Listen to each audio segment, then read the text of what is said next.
तो दोस्तों चुनावी राज्य जो है, पांचों चुनावी राज्य में कांग्रेस का परचम लहराने के लिए राहुल गांधी और उनके साथी पूरी कांग्रेस पार्टी जो है वो तैयार हो गई है।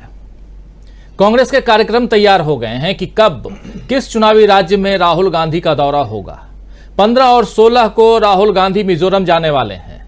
कांग्रेस का कहना है कि वहां युवाओं के बीच राहुल गांधी काफी लोकप्रिय हैं और इसके बाद तेलंगाना में राहुल गांधी 17, 18, 19 और 20 अक्टूबर को रहेंगे। 4 दिन पूरे के पूरे तेलंगाना में। और बताया जा रहा है कि तेलंगाना में राहुल गांधी बस की यात्रा भी करेंगे।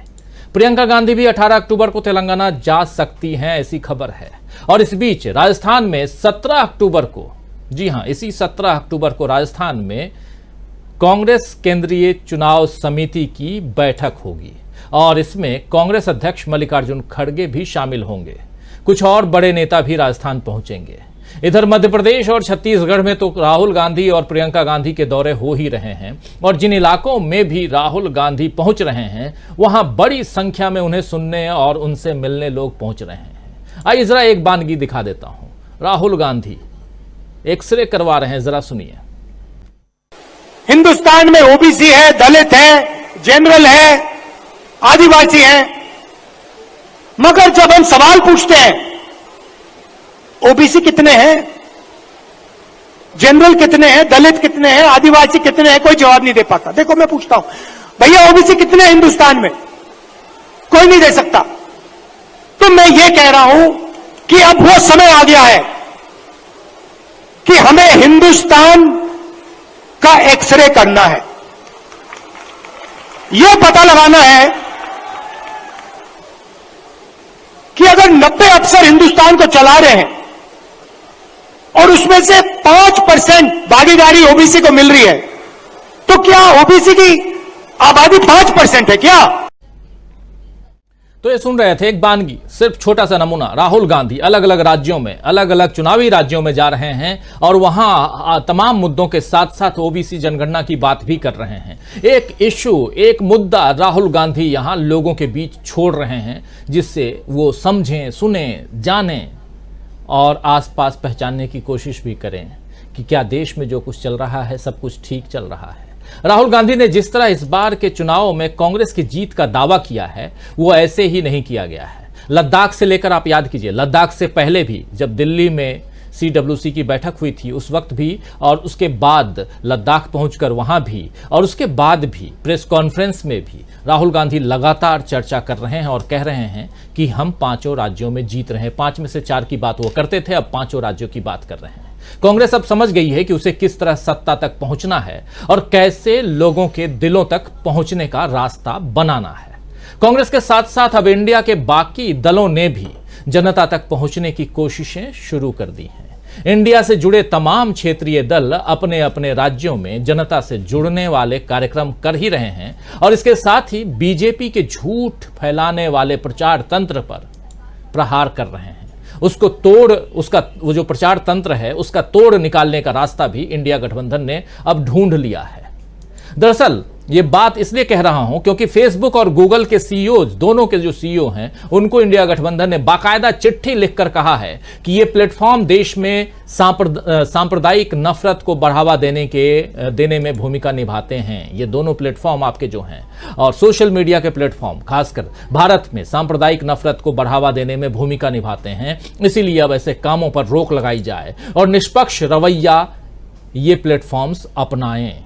आपको बता दूं कि इंडिया की यह चिट्ठी तब आई है जब हाल ही में वॉशिंगटन पोस्ट ने उजागर किया है कि सत्तारूढ़ भाजपा, यानी भारत में सत्तारूढ़ भाजपा और नरेंद्र मोदी की सरकार के प्रति फेसबुक, व्हाट्सएप और यूट्यूब कथित तौर पर पूर्वाग्रह रखते हैं। ये हम नहीं कह रहे हैं, ये वॉशिंगटन पोस्ट लिख रहा है, भारत के संदर्भ में लिख रहा है कि सत्तारूढ़ दल भाजपा के साथ के प्रति कैसा रवैया है, पूर्वाग्रह कैसा है, ये लोग कर रहे हैं। मल्लिकार्जुन खड़गे ने इस चिट्ठी को एक्स पर यानी ट्विटर पर शेयर भी किया है और जिसमें लिखा है कि आप सत्तारूढ़ भाजपा के सांप्रदायिक नफरत अभियान को सहायता देने में व्हाट्सएप और फेसबुक की भूमिका के बारे में वाशिंगटन पोस्ट अखबार के हालिया खुलासे से अवगत होंगे। खासकर लेख में इस बात को बताया गया है कि भाजपा सदस्यों और समर्थकों द्वारा, यानी भाजपा के कार्यकर्ताओं और समर्थकों द्वारा व्हाट्सएप ग्रुप पर कैसे इस विभत्स सांप्रदायिक रूप से विभाजनकारी प्रचार का उपयोग किया जाता है। ये कह रहे हैं मल्लिकार्जुन खड़गे साहब, जो अपना उन्होंने चिट्ठी के साथ में ट्वीट किया है। दरअसल सोशल मीडिया प्लेटफॉर्म्स को किस तरह अपने प्रचार और उसके साथ साथ कांग्रेस के दुष्प्रचार के लिए बीजेपी इस्तेमाल करती रही है, ये सभी जानते हैं। Troll army, tool kit, fake news, इन तमाम शब्दों ने बीजेपी के कार्यकाल में ही तेजी पकड़ी है दोस्तों। टूल किट किसानों के आंदोलन के समय खूब सामने आया था। फेक न्यूज तो आप देख ही रहे हैं। व्हाट्सएप यूनिवर्सिटी से तो आप लोग परिचित हैं ही। कई लोग आप में से कई लोग होंगे जो उस यूनिवर्सिटी के छात्र भी होंगे। लेकिन ये तेजी पकड़ी यहीं से है, जब से भाजपा की सरकार आई है। कांग्रेस और खासकर गांधी परिवार की छवि बिगाड़ने में सोशल मीडिया का भरपूर इस्तेमाल किया गया है। और ये सारी बातें इंडिया को समझ तो आती थी, लेकिन इंडिया मतलब इंडिया गठबंधन को समझ तो आती थी, लेकिन अब तक इन पर कोई पुख्ता एक्शन नहीं लिया गया था। मगर अब इस बार इंडिया गठबंधन इस मोर्चे पर भी पीछे नहीं रहना चाहता है। जनता के बीच तो इंडिया के दल पहुंच ही रहे हैं और उपचुनावों में जैसे जीत मिली है, उपचुनाव अभी आपने सुना था, जो 6 राज्यों की 7 जो सीटें जिस पर उपचुनाव हुए थे और उसमें से 4 में जैसे इंडिया गठबंधन की जीत मिली, उससे समझ आ गया कि बीजेपी को मात दी जा सकती है। लेकिन आगे के चुनावों में जरा सी भी कसर न रह जाए, इसीलिए अब इंडिया ने नफरती एजेंडे को बढ़ावा देने से रोकने की तैयारी भी कर ली है। इधर इंडिया तैयार हो रहा है और उधर बीजेपी परेशान हो रही है। आखिर कैसे मजबूती से खड़ी रहकर वो दिखाए, ये एक सबसे बड़ी परेशानी है बीजेपी के सामने। वो खुद को मजबूत दिखाने के चक्कर में जो भी कर रही है उसमें और घिर रही है। जैसे इजराइल के साथ खड़े होने और फिलिस्तीन की बात करने पर कांग्रेस को घेरने में बीजेपी ने कोई देरी नहीं की, लेकिन अब घूम फिरकर विदेश मंत्रालय को फिलिस्तीन के समर्थन में बयान देना ही पड़ा है। जबकि मोदी पहले कह चुके थे कि वो इजराइल के साथ हैं और अब उनका विदेश मंत्रालय उनसे अलग हटकर बयान दे रहा है। इससे दुनिया के सामने मोदी के लिए शर्मिंदगी का सबब बना है। वहीं कांग्रेस एक बार फिर सही साबित हुई है। नोटबंदी से लेकर लॉकडाउन तक और कोरोना से बचाव और वैक्सीन से लेकर अब फिलिस्तीन तक कांग्रेस जो कुछ कह रही है वही सही साबित हो रहा है। जबकि मोदी सरकार पहले कुछ और बाद में कुछ और कह रही है। बार बार अपने ही फैसलों और अपनी ही बातों से पलट रही है। चुनाव के वक्त ये यू टर्न, ये पलटने की आदत बीजेपी पर भारी पड़ सकती है दोस्तों, क्योंकि जनता सब देख रही है। जनता है, पब्लिक है, सब जानती है, सब देख रही है। किसानों के आंदोलन के समय कैसे 13 महीने तक 750 किसानों की शहादत हो गई, लेकिन क्या हुआ, फाइनली पलट गए और कहा मोदी जी ने एक सुबह आकर टेलीविजन पर कि शायद मैं ही समझा नहीं पाया अपने किसान भाइयों को। यह भी पलटी मार। तो ये जो पलटी मारने की जो आदत हो गई है, एक तरफ मोदी जी तुरंत आनन फानन में 7 अक्टूबर को ट्वीट कर देते हैं और अपनी पूरी आस्था जो है वो इजराइल के साथ दिखाते हैं, लेकिन उन्हीं का विदेश मंत्रालय कल यानी 12 तारीख को बयान देता है और कहता है कि हमारी आस्था फिलिस्तीन के साथ है, हमारी आस्था उन देशों के साथ नहीं है जो किसी दूसरे की टेरिटरी में जाकर उपद्रव मचाते हों, जो किसी की संप्रभुता में दखल देने की कोशिश करते हों। तो आइए दोस्तों, बहुत सारी बातें आज आप सबके सामने रखनी है, करनी है। और उधर एक तरफ राहुल गांधी हैं। न्यूज पॉइंट में इस बात को समझने की कोशिश करेंगे कि कैसे कांग्रेस का धुआंधार प्रचार और इंडिया की सख्ती के आगे दब सकती है बीजेपी, कैसे राहुल ने कस ली है कमर और बीजेपी की बढ़ गई है टेंशन। आइए चर्चा की शुरुआत करते हैं। हमारे साथ कुछ वरिष्ठ साथी जुड़े हुए हैं, इन सबसे आपका परिचय करवाता हूं और आगे बढ़ते हैं सीधे। देखिए, इस वक्त 6 वरिष्ठ साथी जुड़े हुए हैं हमारे साथ जुड़े हुए हैं प्रोफेसर अखिल स्वामी जी, हमारे साथ जुड़ी हुई हैं मीनू जैन जी, हमारे साथ संजय कुमार सिंह साहब जुड़े हुए हैं, हमारे साथ प्रशांत टंडन जी जुड़े हुए हैं, हमारे साथ अमलेंदु उपाध्याय जी जुड़े हुए हैं और इधर स्टूडियो में हमारे वरिष्ठ साथी शकील अख्तर जी जुड़े हुए हैं। और एक साथी दिखाई नहीं दे रहे हैं स्क्रीन पे, लेकिन वो भी हमें सुन रहे हैं, डॉक्टर राकेश पाठक जी। वो सफर कर रहे हैं, लेकिन जब उनकी बारी आएगी तो वो हमारे साथ जुड़ जाएंगे। तो इसलिए उनसे हमने ये रिक्वेस्ट किया है कि आप ड्राइव कर रहे हैं तो आप स्क्रीन पे मत रहिए, आप गाड़ी ड्राइव कीजिए, लेकिन जब आपकी बारी आएगी तो जरूर हम आपको स्क्रीन पर लाने की कोशिश करेंगे। तो 7 साथी हमारे साथ जुड़े हुए हैं और आप तमाम साथी जो हमारे शुभचिंतक, इस न्यूज पॉइंट को आगे बढ़ाने में आप तमाम साथी जो मददगार साबित होते हैं, आप सबका स्वागत करता हूं, इस्तकबाल करता हूं और सीधे आना चाहता हूं प्रोफेसर अखिल स्वामी जी आपके पास। स्वामी जी, बहुत सारी बातें रख चुका हूं, देखिए गिन कर राहुल गांधी 2 दिन के लिए मिजोरम जा रहे हैं, 4 दिन के लिए तेलंगाना जा रहे हैं, उसके बाद उसी बीच राजस्थान में चुनाव समिति की बैठक होनी है 17 तारीख को, 17 अक्टूबर को, और उससे पहले हमारे साथी यहाँ स्टूडियो में बैठे हुए हैं शकील अख्तर जी, अभी उधर से ही आ रहे हैं, कांग्रेस खेमे में क्या कुछ चल रहा है वो बताएंगे ही।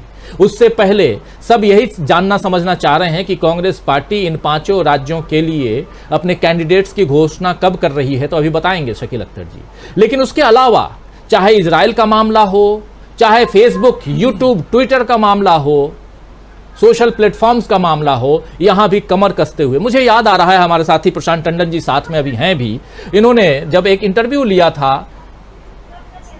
सैम पित्रोदा का, तो उनसे पूछा था कि आखिर नफरती जो बयानबाजी होती है, नफरत फैलाने का जो कारोबार चल रहा है सोशल मीडिया पे, उस पर आप लोग क्या कुछ कर रहे हैं? क्योंकि राहुल गांधी को भी डिफेम करने के लिए बहुत कुछ किया गया और खासकर व्हाट्सएप यूनिवर्सिटी पे तो अभी भी सब लगे हुए हैं, 2 रुपए के जो ट्रोलर्स हैं वो भी लगे हुए रहते हैं और वो लगातार राहुल गांधी को, कांग्रेस पार्टी को डिफेम करने की कोशिश करते हैं। ये एक सवाल इन्होंने पूछा था प्रशांत टंडन जी, जब उनके पास आएंगे तो शायद उसको और भी आगे बढ़ाएंगे वो। और अब जो दिखाई दे रहा है कि अब इंडिया गठबंधन बहुत मजबूती के साथ इन तमाम सीईओज को, मार्क जुकरबर्ग को, सुंदर पिचाई को चिट्ठी लिख करके अगर कह रहे हैं कि आप अपने प्लेटफॉर्म्स को नफरत का धंधा बढ़ाने के लिए इस्तेमाल मत कीजिए, तो छोटी मोटी बात नहीं है स्वामी जी। जरा यहीं से शुरुआत करना चाहता हूं, आपसे समझना चाहता हूं, यहां से लेकर चुनाव तक, क्या चुनाव से पहले, 5 राज्यों के चुनाव से पहले कांग्रेस ने, इंडिया गठबंधन ने पूरी तरह से कमर कस ली है? देखिए राजीव जी, जैसे दुर्योधन की जंघाएं बड़ी कमजोर थीं और रावण की नाभि में अमृत था और जब भगवान श्री राम ने उसमें तीर चलाया तो रावण हताहत हुआ, उसी प्रकार से ये देश की जनता जानती थी कि ये जो घृणा की गंगोत्री थी ये फेसबुक, व्हाट्सएप और ट्विटर था। और जिस प्रकार से इन लोगों ने घृणा को बढ़ावा दिया और जिस प्रकार से मोनू मानेसर और बिट्टू बजरंगी द्वारा जो एक खुला नंगा नाच द्वेष का भारतवर्ष में किया, तो जितने दोषी वो लोग थे जिन्होंने इस प्रकार की पोस्ट की, उनसे ज्यादा दोषी थे मार्क जुकरबर्ग और सुंदर पिचाई जैसे लोग जिन्होंने इस पे कंट्रोल नहीं किया। वास्तविकता में अगर देखा जाए तो ये भारत को तोड़ने का एक षड्यंत्र था जिसमें इन लोगों ने सहयोग किया, मैं खुलेआम कहता हूं। देखिए, धार्मिक विद्वेष फैलाना एक दंडनीय अपराध है और यह दंडनीय अपराध जिसने किया, चाहे देश के अंदर के लोगों ने किया, चाहे बाहर बैठी संस्थाओं ने किया, क्योंकि मैं एक शिक्षक के फेसबुक अकाउंट को कम से कम 15 बार बैन किया गया, प्रतिबंधित किया गया, इसलिए कि मैं देश के अंदर समभाव और सद्भाव की बात करता था। और जो लोग खुलेआम घृणा और द्वेष फैलाते थे, शिकायत करने के बावजूद इन लोगों ने उसको बैन करने का कोई प्रयास नहीं किया। इसका मतलब यह है कि ये जो गंगोत्री है इस पे वार होना बहुत आवश्यक था। देखिए, हम तो संघर्ष कर रहे हैं और एक चीज राजीव जी मैं बताऊं, आज से 1 साल पहले का व्हाट्सएप, 6 महीने पहले का व्हाट्सएप और आज का व्हाट्सएप में जो देश प्रेमी लोग हैं, जो देश को जोड़ने वाले लोग हैं, जो देश को प्यार करने वाले लोग हैं, 142 करोड़ को एकजुट करने वाले लोग हैं, हम लोगों ने कमर अपनी कस ली है। हम संघर्ष कर रहे हैं क्योंकि इन लोगों को हम देश को नहीं तोड़ने देंगे। लेकिन इंडिया अलायंस ने इनडायरेक्ट जो मैसेज दिया है और एक प्रकार की चेतावनी इनको दी है कि आधे राज्यों में और देश की आधी जनसंख्या हमें वोट देती है, जरा दिमाग अपना खुला रखें और ये ध्यान रखें कि 6 महीने के बाद जब सरकार बदलेगी तो आप लोगों ने भारतवर्ष को तोड़ने के लिए, मेरी भारत माता को तोड़ने के लिए जो संघर्ष में, जो एक षड्यंत्र के अंदर आपने साथ दिया है, उन लोगों का जो देश को हिंदू, मुसलमान, सिख, ईसाई में तोड़ना चाहते थे, तो हम आपको भी आगाह कर रहे हैं, इससे बाज आइए। 2024 के पहले जो देश का संभाव और सद्भाव है उसको न बिगाड़िए। हमारे देश के अंदर जो देश को तोड़ने वाली शक्तियां सक्रिय हो गई हैं उनको रोकिए, वरना इसके फल भुगतने के लिए तैयार रहिए। जिस प्रकार से कर्नाटका के अंदर, हिमाचल के अंदर आज सोशल ट्रैंक्विलिटी है, ये ट्रैंक्विलिटी हिंदुस्तान में 6 महीने के बाद आनी है, इन 5 राज्यों में 2 महीने के बाद आनी है। और आपने देखा है आज तेलंगाना में, आप देखिए पिछले 2 दिन के अंदर बीआरएस जिस बुरी तरह से टूटी है, बुरी तरह से टूटी है, इसका मतलब यह है कि चुनाव आते आते ये देश के लोगों ने, जनमानस ने समझ लिया है कि ये द्वेष फैला के जो देश को तोड़ने का प्रयास कर रहे हैं ये हारने वाले हैं। और जिन लोगों ने भी पिछले 9.5 साल में देश को तोड़ने का प्रयास किया है ये दंडित होंगे, क्योंकि देश को धार्मिक विभाजन की तरफ ले जाने वाले लोग जेल के अंदर होने चाहिए और देश को जोड़ने वाले चाहे किसी धर्म और जाति के लोग हैं, इनको एकजुट होकर देश को 142 करोड़ लोगों को आगे बढ़ाने का प्रयास करना चाहिए। हम इस संघर्ष में साथ हैं और मिल के हम साथ रहेंगे और देश को मजबूत करेंगे, देश को टूटने नहीं देंगे। जी, देश को टूटने नहीं देंगे, सबसे बड़ी बात है। राष्ट्रवाद की बात यहां होती है। राष्ट्रवादी लोग 2019 में कितने पनप गए थे, आ गए थे, लेकिन सच्चे राष्ट्रवादी कौन हैं उसका नमूना पेश कर रहे हैं हमारे साथी प्रोफेसर अखिल स्वामी जी। और बार बार सच्चे सनातनी से लेकर सच्चे राष्ट्रवादी तक की बात करते हैं स्वामी जी, और यहां होनी भी चाहिए ये बात और इन सब का पर्दाफाश होना चाहिए जो यहां कुछ और चादर ओढ़े हैं और अंदर कुछ और कर रहे हैं। जरा यहां शकील अख्तर जी आपसे समझना चाहता हूं कि राहुल गांधी जो रणनीति बना रहे हैं, जिस रणनीति पे चल रहे हैं, और चूंकि लगातार आप कवर भी कर रहे हैं कांग्रेस को, उस हिसाब से भी समझना चाहता हूं। 2 दिन के लिए मिजोरम जा रहे हैं राहुल गांधी। अभी तक प्रधानमंत्री नरेंद्र मोदी उधर का रुख कर ही नहीं रहे हैं। कल प्रधानमंत्री नरेंद्र मोदी मीनू जैन जी के राज्य में थे, और मीनू जी के पास आऊंगा तो जरा उनसे और भी समझूंगा कि वो कर क्या रहे थे। मोदी जी डमरू बजा रहे थे, शंख बजा रहे थे, लेकिन फूंक रहे थे। लेकिन राहुल गांधी पहुंचने वाले हैं मिजोरम, और 4 दिन तेलंगाना में। ये जो 4 दिन तेलंगाना और 2 दिन मिजोरम में क्या कुछ करने वाले हैं राहुल गांधी? देखिए राजीव जी, मिजोरम मतलब नॉर्थ ईस्ट, मिजोरम मतलब मणिपुर। राहुल गांधी ने, हमने उस दिन बताया था कि राहुल गांधी ने जिस दिन प्रेस कॉन्फ्रेंस कही थी उसी दिन कह दिया था कि मैं मिजोरम जा रहा हूं जी। तो मिजोरम का मतलब ये है कि राहुल गांधी ये मैसेज देना चाह रहे हैं कि उत्तर पूर्व जो है वो अपने आप को अलग न समझे, वो अपने आप को यह न समझे कि उसके साथ भारत नहीं खड़ा हुआ है, भारत उसके साथ है। मणिपुर में सिर्फ राहुल गांधी गए, राहुल गांधी के अलावा वहाँ कोई नहीं गया। और अब मिजोरम जाके भी वो यही संदेश दे रहे हैं कि मिजोरम, नॉर्थ ईस्ट, पूरा भारत एक है। आप देखिए कि तेलंगाना में जो पहले समझा जा रहा था कि वहाँ पे कांग्रेस कमज़ोर है और बीआरएस मजबूत है, अब स्थिति बिल्कुल उल्टी हो गई है। अब प्रधानमंत्री मोदी डायरेक्ट बीआरएस को चुनौती दे के बीआरएस के भाव बढ़ाने की कोशिश कर रहे हैं। वो ये कह रहे हैं कि मुकाबला बीआरएस और बीजेपी में है, ताकि ये समझ के लोग कांग्रेस को तीसरी ताकत माने, जबकि सच्चाई ये है वहाँ पे कि कांग्रेस और बीआरएस से मुकाबला है, और बीजेपी की जो सहयोगी ओवैसी की पार्टी है वो कहीं नहीं है। तो आज की तारीख में राहुल जो है वो बड़े साफ साफ तौर पे 5 राज्यों में न केवल चुनाव जीतने की बात कर रहे हैं, बल्कि वो पूरी तरह आश्वस्त हैं कि वो 5 राज्यों में चुनाव जीतने जा रहे हैं। और देखिए, जो लोग हैं, जो जनता है, वो भी इन चुनावों को उसी तरह देख रही है। जनता अब ये मानने लगी है कि विधानसभा चुनाव तो हैं, लोकल इशू तो हैं, इन पे हम वोट देंगे, मगर ये हम लोकसभा चुनाव की तैयारी के सिलसिले में ये हम नेट प्रैक्टिस कर रहे हैं जी।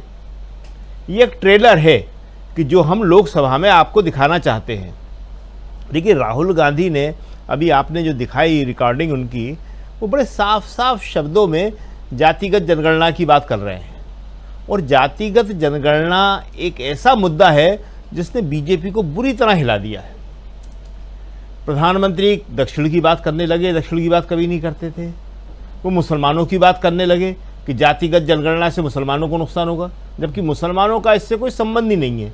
अभी राहुल कह रहे थे जनरल, ओबीसी, आदिवासी, दलित, और ये सही है। देखिए, मुसलमान देश में कितना है इसकी तो संख्या है, हर 10 साल में होती है। बने रहिए, परिचर्चा अभी जारी है। वीडियो को लाइक और शेयर कर दीजिए और चैनल को सब्सक्राइब कर लीजिए। आइए आगे सुनते हैं इस परिचर्चा। दलित की भी संख्या है, आदिवासी की भी संख्या है। सच्चाई ये है कि इस देश में ओबीसी कितना है, मूल मुद्दा यही है। राहुल इसीलिए बार बार कहते हैं उसकी संख्या नहीं है और वो संख्या राहुल गांधी मालूम करना चाहते हैं। और किस लिए मालूम करना चाहते हैं? ताकि उसके हिसाब से उन्हें बेनिफिट दिया जा सके, उन्हें कल्याणकारी कार्यक्रमों में शामिल किया जा सके, उनके विकास के लिए काम किया जा सके। जी, आज जो है ये बात बिल्कुल साफ हो गई है कि जो अगला चुनाव होने वाला है विधानसभा का और लोकसभा का, वो सिर्फ एक ही मुद्दे पर होने वाला है कि जातिगत जनगणना पूरे देश में होना चाहिए या नहीं होना चाहिए। जी, अगर जनता चाहती है कि पूरे देश में जातिगत जनगणना हो और उसके हिसाब से जो राहुल का नारा है जितनी आबादी उतना हक, तो वो कांग्रेस को और इंडिया गठबंधन को सहयोग करेगी। इंडिया गठबंधन आएगा विधानसभा चुनाव के बाद, ये बात भी हम स्पष्ट कर दें। इस विधानसभा चुनावों में इंडिया गठबंधन काम नहीं कर रहा है, वह चुनावी अस्तित्व में नहीं है। ये चुनाव सीधा कांग्रेस और बीजेपी के बीच में है। 3 राज्यों में तो सीधा सीधा लड़ रहे हैं, मध्य प्रदेश, राजस्थान और छत्तीसगढ़। जी, मिजोरम में कांग्रेस बीआरएस से लड़ रही है और वहाँ पे भी वो बीजेपी से लड़ रही है। मिजोरम में, तेलंगाना में लड़ रही है बीआरएस से। जी, तो आज की तारीख में जो सबसे बड़ी बात है कि राहुल जो कह रहे हैं वो सब सच होता चला जा रहा है। राहुल ने अभी परसों जो प्रेस कॉन्फ्रेंस दी, परसों का मतलब 2-3 दिन पहले, उसमें कहा था कि देख लीजिए मैं जातिगत जनगणना के बारे में जो बात कह रहा हूँ वो करवाना पड़ेगी इनको। मैंने जो कोविड पे कहा था वो हुआ, चीन पे कहा था वो हुआ, और उसके बाद किसान आंदोलन का भी आप बता ही रहे थे कि किसान आंदोलन पे हुआ, नोटबंदी पे हुआ। तो राहुल के सारे आकलन जो भी हैं, सारे ज़मीनी आकलन सही साबित हो रहे हैं। और आप देखेंगे कि अब जातिगत जनगणना के मामले में राहुल गांधी और इंडिया गठबंधन एक ऐसी लीड लेने वाला है जिससे पूरा एजेंडा चेंज हो जाएगा, पिच चेंज हो जाएगी। और अभी तक मोदी जी जो हिंदू मुसलमान की पिच पे चुनाव कराते थे देश में, जो आपने बताया कि किस तरह से पत्र लिखकर कहा गया कि धर्मांधता की आग, सबसे खराब आग, विक्टन की आग फैला रहे थे, वो ख़त्म हो जाएगी। और लोगों के अधिकारों की, लोगों को क्या मिलना चाहिए, इसकी एक नई लड़ाई, नया संघर्ष, और देश के विकास के लिए बहुत अच्छा है, वो शुरू हो जाएगा। जी, एक नई लड़ाई, नया संघर्ष, लेकिन देश के विकास के लिए ये बहुत जरूरी है और इससे पर्दाफाश इसका करना भी चाहिए, होना भी चाहिए। राहुल गांधी जो कुछ कर रहे हैं उसकी चर्चा भी यहाँ हो रही है और साथ साथ कांग्रेस पार्टी या इंडिया गठबंधन किस मजबूती के साथ आगे बढ़ रहा है ये भी समझने की हम कोशिश कर रहे हैं। आना चाहता हूँ मीनू जी आपके पास, कैसे आप देखती हैं मीनू जी 5 राज्यों के लिए कमर कसकर आगे बढ़ती हुई कांग्रेस पार्टी, उसमें राहुल गांधी की भूमिका और उसके साथ साथ जो टिटबिट्स हैं, जो ऐसी चीज़ें, टिटबिट्स कहना शायद ठीक नहीं होगा क्योंकि सोशल मीडिया साइट्स अगर सरकार का पक्षधर बनकर काम करने लगे तो फिर तो कुछ गड़बड़ है। और इसकी तरफ अगर ध्यान दिलाया जा रहा है तो छोटी मोटी बात नहीं हो सकती। यानी कि चाहे वो सोशल मीडिया की बात हो, चाहे वो फिलिस्तीन इजराइल मामले की बात हो, हर जगह कांग्रेस जो है आगे बढ़ती हुई दिखाई दे रही है और बैकफुट पर नजर आ रहे हैं मोदी जी और उनकी पार्टी। जरा आपका टेक्स्ट। जी राजीव जी, जो आपने बात की सोशल मीडिया साइट्स की, जिसमें कि फेसबुक है, व्हाट्सएप है, ये लोग आज से नहीं बहुत जमाने से एक भाजपा के पक्ष में बैटिंग कर रहे हैं। आपको ध्यान होगा 4 साल पहले आई थिंक सो आखी दास का प्रकरण हुआ था, इसकी जो यहाँ पे सीईओ थी एशिया पैसिफिक की, उनका जब वो हटी तो तब पता चला लोगों को कि भाई हमारी रीच क्यों रोक दी जाती है, क्यों अचानक जो लिबरल प्रोग्रेसिव ग्रुप के लोग हैं उनको अचानक ब्लॉक कर दिया जाता है या उनका प्रोफाइल ही डिलीट कर दिया जाता है, पोस्ट नहीं करने दिया जाता, तरह तरह के मतलब उनके ऊपर लगाए जाते थे रेस्ट्रिक्शंस। तब जाके लोगों को एहसास हुआ, और वो एहसास भी तब हुआ जबकि वॉल स्ट्रीट जर्नल में आई थिंक उसी में छपा था ये सबसे पहले इसके बारे में खबर। तो तब जाके वो मजबूर होना पड़ा उनके ऊपर। जब इंटरनेशनल प्रेशर आता है इन कंपनियों के तो तब ये दबाव में आती हैं। जैसे अभी आपने बताया कि वॉशिंगटन पोस्ट में छपा है तो ये डेफिनेटली दबाव में आएंगी। और इन कंपनियों का दोगलापन देखिए, ये जिस समाज से आती हैं, अधिकतर कंपनियां इसमें अमेरिका की हैं, तो वहां ये लोग फ्रीडम ऑफ स्पीच और इन चीजों का बड़ा झंडा बरदार बने रहते हैं, और है भी वहां ये ऐसा नहीं कर सकते जो ये यहां करते हैं। मेरे एक दोस्त आए थे जो अमेरिका नहीं थे और वो फेसबुक में काम करते थे, उनको मैंने ये शिकायत की थी उस टाइम पे, जब तक आंखीदास का प्रकरण भी नहीं था। तो उन्होंने कहा it can not happen, never ever. तो उन्होंने सजेशन दिया था कि आप वहां प्रोटेस्ट भेजिए अपना, अमेरिका के, ये जो अमेरिका में फेसबुक का जो हेडक्वार्टर्स है वहां भेजिए, ऐसा कैसे हो सकता है। लेकिन क्योंकि ये देश अपने ही उसमें उलझा हुआ था, विपक्ष भी अपने ही मसलों में उलझा हुआ था, लेकिन अब जो है, अब क्योंकि चीजें संगठित हो गई हैं और जो विपक्ष है वो भी इंडिया गठबंधन के नाम से एक झंडे के नीचे आया है। तो देखिए, अगर 28 विपक्षी दल एक देश के मिलकर ये अपनी उनको भेजते हैं, अपनी अर्जी भेजते हैं, तो उनको मजबूर होना पड़ेगा। देखिए, इंडिया जो है आबादी के हिसाब से सबसे बड़ा लोकतंत्र है इस दुनिया में, और अमेरिका के राष्ट्रपति वगैरह जब आते हैं तो बड़े शेयर्ड वैल्यू की बात करते हैं।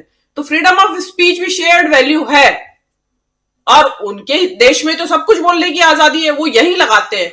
और मुझे ऐसा लगता है कि यहाँ जो इंडिया की जो सोशल वेबसाइट्स है, इनके सारे जो चीफ्स हैं वो इंडियंस हैं, तो उन सबको खरीद रखा है सरकार ने, तो वो उसी ढर्रे पे उनका काम चल रहा है और चलता रहेगा, जैसे कि और जगह भी चल रहा है।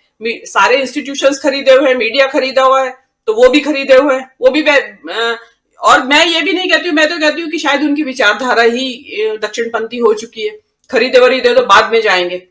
तो वो चीजें चल रही हैं अब, लेकिन किया है अगर इंडिया गठबंधन ने ये जो इनिशिएटिव लिया है तो ये बहुत अच्छी बात है और हाईलाइट होगा तो डेफिनेटली। और अभी तो विपक्ष का और कांग्रेस का खासकर काफी जिसको कहते हैं रुतबा बना है, तो उसको कान धरेंगे। दूसरी बात, आपने शुरू में बोल रहे थे, आपने मोदी जी के इसकी बात की थी, उत्तराखंड विजिट की। तो मोदी जी तो वहां कुछ पूजा पाठ करने आए थे, आपने देखा होगा काला कुर्ता पहन रखा था मोदी जी ने पूजा में। जनरली वो बड़े राजसी वस्त्र पहनते हैं, सुनहरे वस्त्र पहनते हैं। आप देखेंगे महाकाल कॉरिडोर में और विश्वनाथ कॉरिडोर में और अयोध्या में शिलान्यास में सुनहरे कलर के वस्त्र पहने हुए हैं उन्होंने, धोती कुर्ता ये सब। और लेकिन कल मोदी जी ने काला कुर्ता पहन रखा था। अब आप अंदाज लगा सकते हैं कि क्या करने आए थे मोदी जी यहाँ। तो अपनी, क्योंकि हाथ से रेत फिसल रही है तो उसका इंतजाम करने आए थे। दूसरी बात, 4200 करोड़ की योजनाओं का बड़ा ढोल पीटा उन्होंने यहाँ। तो आज ही हरीश रावत जी ने भी बताया उसके बारे में, और बड़ी चर्चा थी कि उसमें से बहुत सारी योजनाएं तो 2015-16 जबकि कांग्रेस का राज था उस वक्त शुरू हुई थी, उन्हीं को दोबारा से पैक करके, जैसी इनकी पुरानी आदत है कि पुरानी योजनाओं को नया पैकेजिंग देके शुरू कर देते हैं। अंतरराष्ट्रीय योग संगठन योग महोत्सव की जी जागेश्वर में शुरू करेंगे, वो 2016 से ऑलरेडी हो रहा है। उनको शर्म भी नहीं आती कि कोई काम पहले से हो रहा है और उसको अपनी बात बता के वो पेश कर देते हैं। तो इस तरह की चीजें हैं, वो यहाँ करने आए थे। दूसरा ये है कि अब ये आपने 5 राज्यों के चुनावों की बात बताई, राहुल गांधी कल जा रहे हैं मिजोरम में।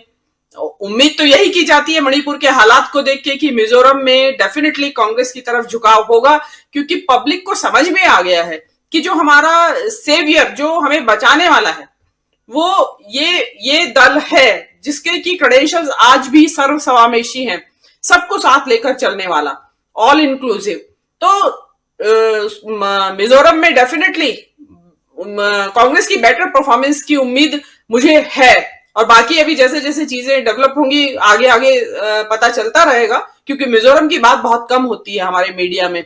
जनरली अधिकतर तो फोकस 3 ही स्टेट्स पे है, राजस्थान, छत्तीसगढ़ और मध्य प्रदेश। लेकिन आज तेलंगाना भी फोकस में आया है, क्योंकि काफी बड़ी संख्या में वहां लोग छोड़ के आए हैं बीआरएस को।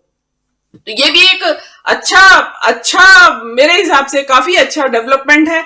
और देखिए, इससे एक बात ये भी सिद्ध होती है, जैसे अभी इजराइल के मामले में मोदी जी ने इतनी बड़ी अजीबोगरीब, मैं तो धूर्तता कहूंगी उसको, लोग कह रहे हैं कि गलती, मैं गलती नहीं मानती हूँ, वो धूर्तता है कि फटाफट एक ट्वीट कर दिया कि भाई हम इजराइल के साथ खड़े हैं। क्या मंशा क्या उसकी, कि चुनावों के मद्देनजर एक समुदाय विशेष के खिलाफ माहौल बनाना देश के अंदर, और 6 दिनों तक वो माहौल बनता रहा एक मुसलमानों के खिलाफ, क्योंकि हमास जो है वो मुस्लिम है।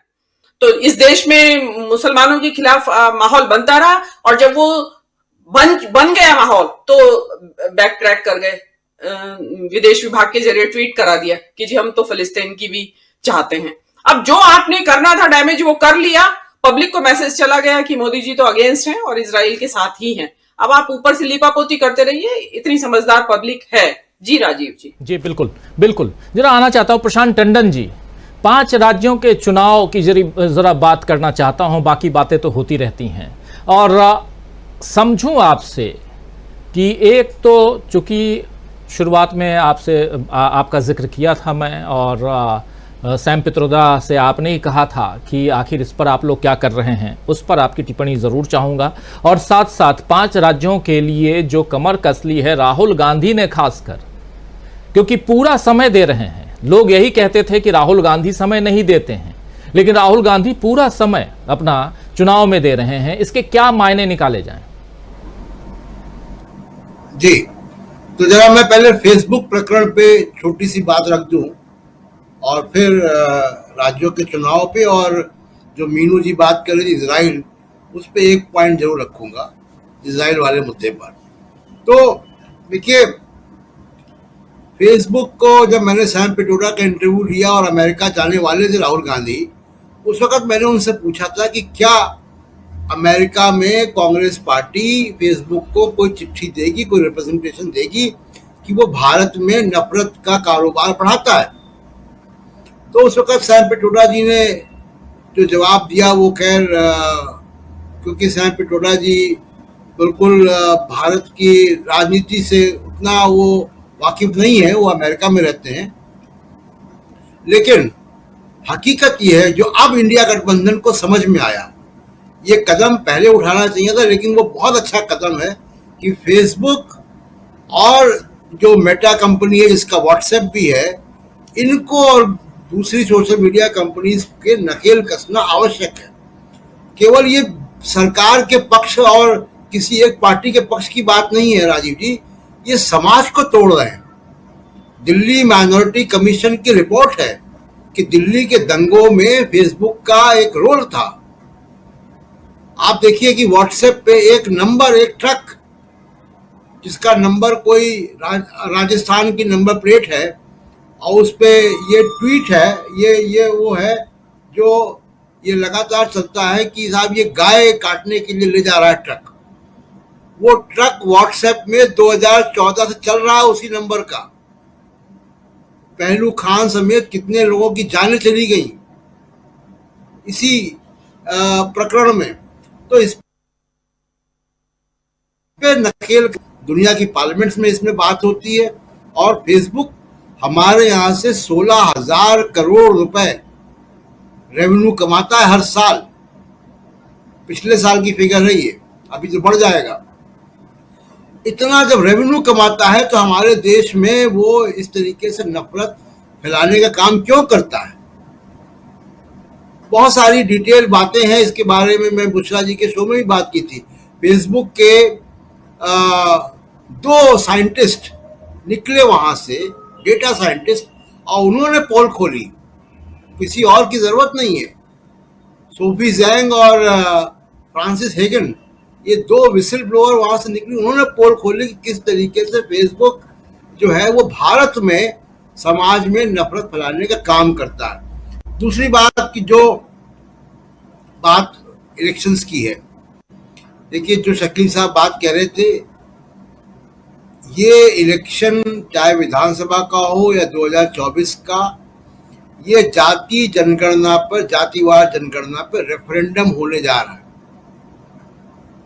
और ये बीजेपी की सोशल इंजीनियरिंग की पोल खुलने जा रही है। इसमें सोशल इंजीनियरिंग ने क्या किया, ओबीसी समाज जो कि 63% निकल कर आया बिहार की कास्ट जातिवार सर्वे में, और लगभग यही कमोबेश फिगर पूरे देश की होगी, ये एक छतरी के नीचे सारी जो पिछड़ी जातियां हैं वो आती हैं। बीजेपी क्या करती है, इनको एक छतरी के नीचे न लाने की बजाय सोशल इंजीनियरिंग के माध्यम से अलग अलग जातियों के नेता खड़े करती है। उनकी बार्गेनिंग पावर कम होती है, वो अपनी बात नहीं कह सकते हैं। और स्थिति ये है कि जो राहुल गांधी बता रहे हैं कि 90 में से 3 सेक्रेटरी, यही स्थिति सब जगह है। सेंट्रल यूनिवर्सिटीज में देख लीजिए, चाहे जहां भी देख लीजिए। तो ये सामाजिक न्याय का मुद्दा पूरे 5 राज्यों के इलेक्शन में, कम से कम उत्तर भारत के 4 राज्यों के इलेक्शन में तो बहुत प्रमुखता से रहेगा और इसी पे फैसला होना है। एक और घटना हुई है आज राजीव जी, जो आप कह रहे हैं बीजेपी की बड़ी टेंशन, ये टेंशन बढ़ने वाली है। आज सुप्रीम कोर्ट में महाराष्ट्र का मामला था और सुप्रीम कोर्ट ने महाराष्ट्र के स्पीकर को काफी खरी खोटी सुनाई, उन पे तंज भी कसा कि क्या लोकसभा के इलेक्शन तक का इंतजार कर रहे हैं फैसला देने में। और उसके बाद सुप्रीम कोर्ट ने 17 अक्टूबर की डेट तय कर दी है कि 17 अक्टूबर तक आप फैसला कर लें शिंदे गुट के बागी विधायकों के बारे में, शिवसेना के बाकी विधायकों के बारे में, और आप फैसला नहीं करेंगे तो हम फैसला कर देंगे। तो 17 अक्टूबर तक आप देखिएगा कि महाराष्ट्र की राजनीति में एक नई करवट जो है वो आएगी। और जो इजराइल का मामला है, मैं कहूँगा, जो मैं मीनू जी की बात सुन रहा था, मैं और भी चीजें देख रहा था, देखिए बहुत ही बचकाना और मैं कहूँगा कि राष्ट्रहित से परे मोदी जी का ट्वीट था।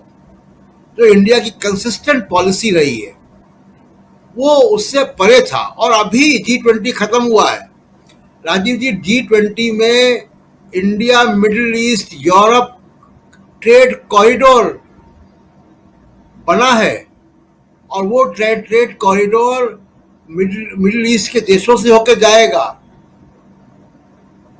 उसको नुकसान पहुंचा दिया। जब अरब कंट्रीज ने ऑब्जेक्शन किया तब मिनिस्ट्री ऑफ एक्सटर्नल अफेयर्स ने क्लैरिफिकेशन कल इशू किया। आप सोचिए कि आप ही ने बनाया अभी जो इंडिया और मिडिल ईस्ट और यूरोप कॉरिडोर, और वो कॉरिडोर बगैर मिडिल ईस्ट के कैसे बनेगा। और आप मिडिल ईस्ट को जो है नाराज करके कैसे चल सकते हो। तो ये इंडिया के नेशनल इंटरेस्ट में नहीं था वो ट्वीट। और भारत की कंसिस्टेंट पॉलिसी जो है वो फिलिस्तीन के साथ रही है और हमेशा से रहेगी।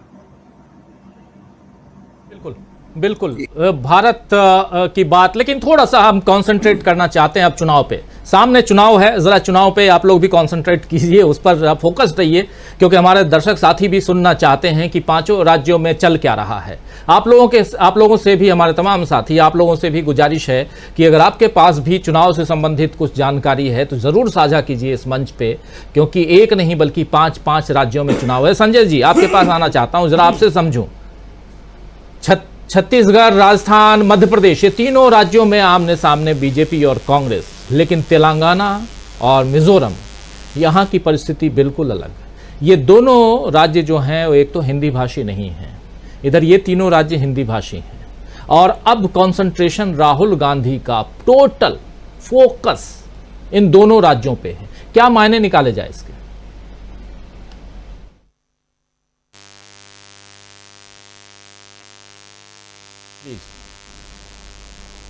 अनम्यूट कीजिए प्लीज, अनम्यूट।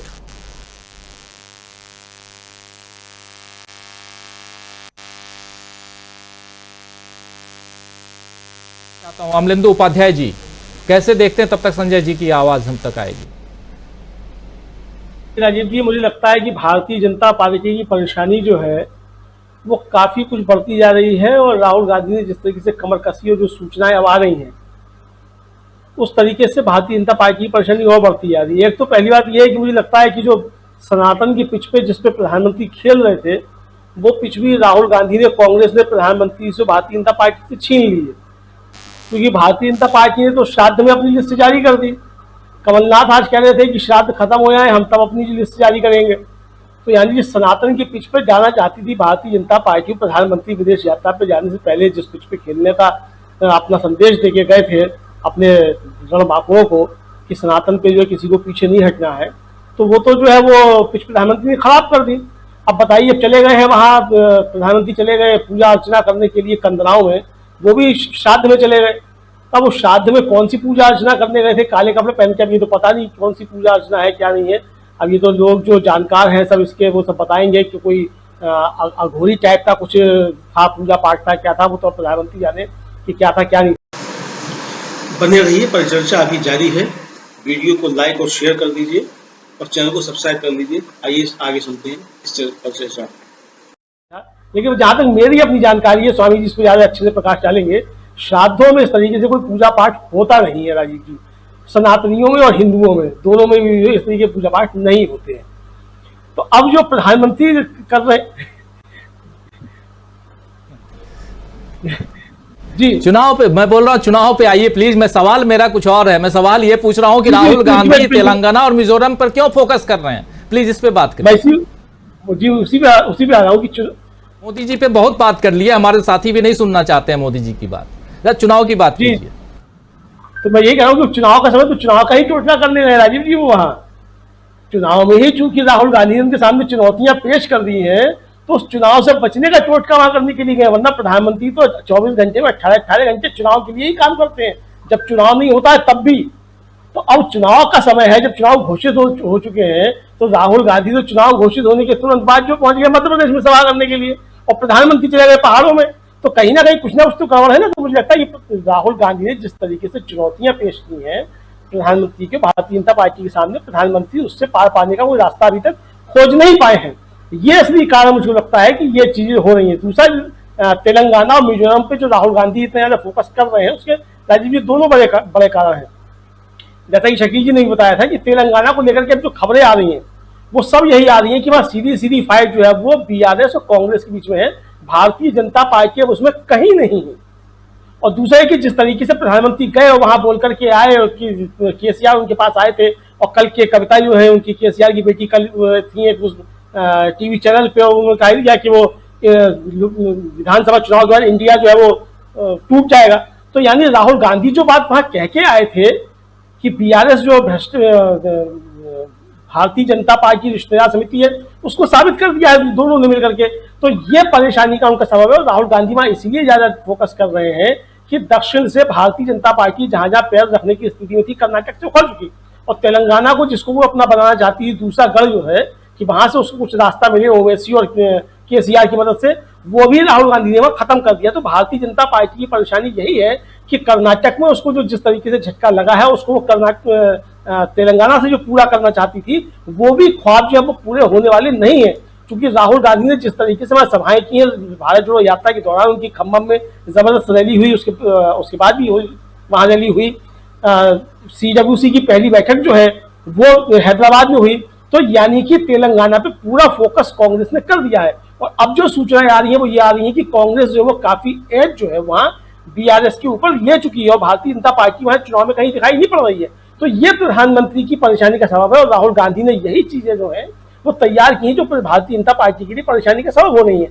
मिजोरम भी जो है, हम लोग तो पहले भी चर्चा की थी, शायद प्रशांत जी ने पूछा था या शकील जी ने काफी दिनों का कहा कि वो प्रधानमंत्री मिजोरम जाएंगे कि नहीं जाएंगे, शायद शरण जी ने पूछा था प्रधानमंत्री मिजोरम जाएंगे कि नहीं जाएंगे। तो प्रधानमंत्री का तो अभी तक कोई कार्यक्रम नहीं है मिजोरम जाने का, कोई सूचना नहीं है, मणिपुर का मान नहीं निकला है, और मिजोरम में मणिपुर का मुद्दा भी निश्चित तौर से हावी रहेगा।